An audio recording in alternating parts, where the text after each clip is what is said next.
Сәлеметсіз бе? Құрбыма участковый келіпті. Қашып жүр, төлемейді, қарызын келіп түсініктеме беріңіз деп. Участковый келуге құқысы жоқ, кредит бойынша. Оның бәрі бекер нәрсе.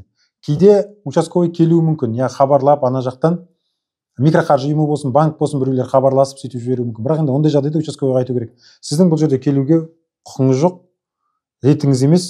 Сондықтан кредитті жаймен деп өзім реттеп төлеймін деп, жаңа кредит берген компанияға, микроқаржы ұйымына, немесе коллекторлық агентствомен кредит реттеу жұмыстарын бастауға болады. Ол жұмыстардың барлығын бізге тапсырсаңыздар болады. Біз оны жазбаша түрде жүргіземіз. Біздің қазақ майлығымыз әлі қалмай келе жатыр. Қазір 21 ғасыр, бірақ әлі де сөзге ойбай анау айтты екен, мынау айтты екенмен мәселені шешіп тастағымыз келіп жүреді. Немесе құжатты алып жыртып тастаумен мәселені шешеміз деп ойлаймыз. Бірақ іс жүзінде олай емес.